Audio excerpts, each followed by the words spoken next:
What's going on, guys? This is Ryan with RK Outpost, and for those of us who criticize woke Hollywood in the entertainment industry, whether it be what's on the screen or how these companies are run and the actions that they take, we often get told it's no use complaining, they don't care about any of this stuff that's happening, they don't care about Backlash, so you might as well just give up, stop talking about it, and move on. All you do is draw more attention to it. That's what they want.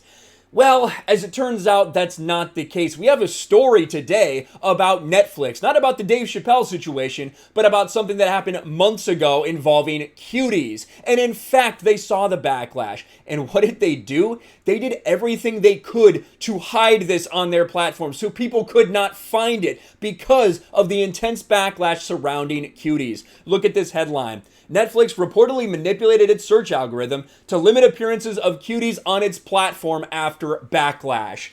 Keep in mind, some of the people that were telling us they don't care, you might as well stop complaining, they just love the attention. Any attention that they get, they love. You're just feeding them when we were bashing them over the head as their stock price was going down over the reaction to Cuties. As it turns out, they heard us. They heard what was going on. Now, I think Cuties is a completely different situation than Dave Chappelle. I think that Dave Chappelle's words and his comedy are very different than the acts that were done in the making of this film, Cuties. What those young actresses were forced to do to make this film, let alone what they were forced to do behind the scenes, as far as auditions, things like that go, that is very different. I think that's actual safety as opposed to words, which is what we're talking about with Dave Chappelle. But Netflix took action on this to do everything they could to try to hide from this backlash.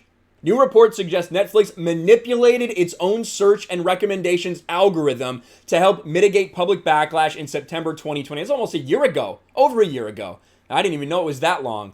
Suppressing the outreach of the film Cuties on the platform after promotional material for the title deemed inappropriate sparked a massive wave of criticism. Internal documents obtained and reviewed by The Verge suggest Netflix dealt with its backlash by suppressing promotion and related searching queries. The report details how the company removed Cuties from Coming Soon, More Like This, and popular searches. They also excluded the film from appearing in searches for the phrase cute, and they adjusted its own search algorithm so the term Cuties would be excluded from titles deemed as sexual or steamy, Jesus, thank God, as well as titles intended for children. So after all the backlash, after all these things happened, after Netflix is under a ton of heat, what do? They manipulate their own search algorithm so that it's basically undiscoverable, so that you almost can't find it. They're not breaking any contracts with these people or anything like that by actually taking it down, but they're doing everything they can to make sure it can't be watched. Netflix did not immediately respond to Variety's request for comments. Obviously, this is going over the entire controversy surrounding Cuties, but what I think is interesting is the difference between this and the Dave Chappelle special. The report suggests Netflix's goal in adjusting its algorithm was to minimize press coverage relating to Cuties and avoid looking like the company had removed the film page from service or are moving release date or not launching the film so as not to appear reactionary. While Netflix didn't remove it, it made an effort to minimize its presence on the platform. Is that the ideal thing? Absolutely not. But I think it goes to show that a lot of these companies do listen when there is enough backlash because they're forced to. They feel like it's in their best monetary interest to listen, as opposed to something like the Dave Chappelle special, which we have here. These accounts suggest that Netflix has an ability to mount an urgent and sweeping response to mass criticism of its content by restricting the avenues it can use to reach viewers.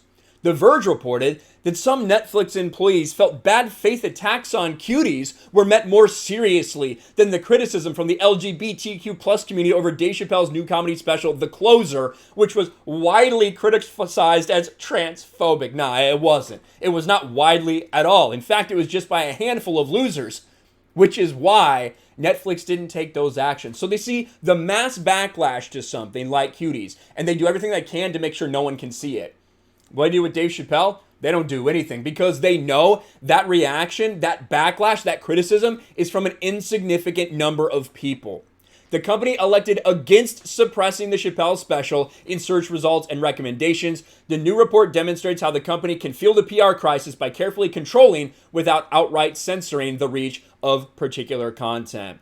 Now, what this entire story tells me at the end of the day is that contrary to what some people would like us to believe, even some people we might consider our allies, we can affect change sometimes in the entertainment industry. If you make your voice heard, if you speak loudly enough, if it's repeated enough, and if the backlash is from people that are actual normal people, not losers and freaks, these companies have a financial interest in listening to you. So the idea that you can have as much backlash as you want and they'll never do anything to change, that simply isn't the case. Now, is this something that is this the outcome that I think most people wanted to see when they had this backlash against Cuties? No. Most people wanted it off the platform because they thought it was literally made in a way that children were unsafe in doing so, and it promoted things that would make children unsafe. However, the fact is they did everything they could to limit the amount of people that watched this because of that backlash. So you can have an impact. You can have an impact if you make your voice heard, and that is the most important thing. And if they deem it a reasonable thing to react to, as opposed to 12 Netflix employees and 100 freak activists asking to have Dave Chappelle's Netflix special pulled, well, they're not going to listen to them. Let me know what you think about all this in the comments below. Smash a like button, subscribe to the channel, ring the bell for notifications, share this video out there, and I'll talk to you later. Thanks for watching, everyone, and a huge shout out to my patrons. I appreciate you guys so much. Want to follow me on Twitter or Instagram? Check out the description below. You'll find links to my P.O. box and my Patreon as well. And I'll talk to you guys later.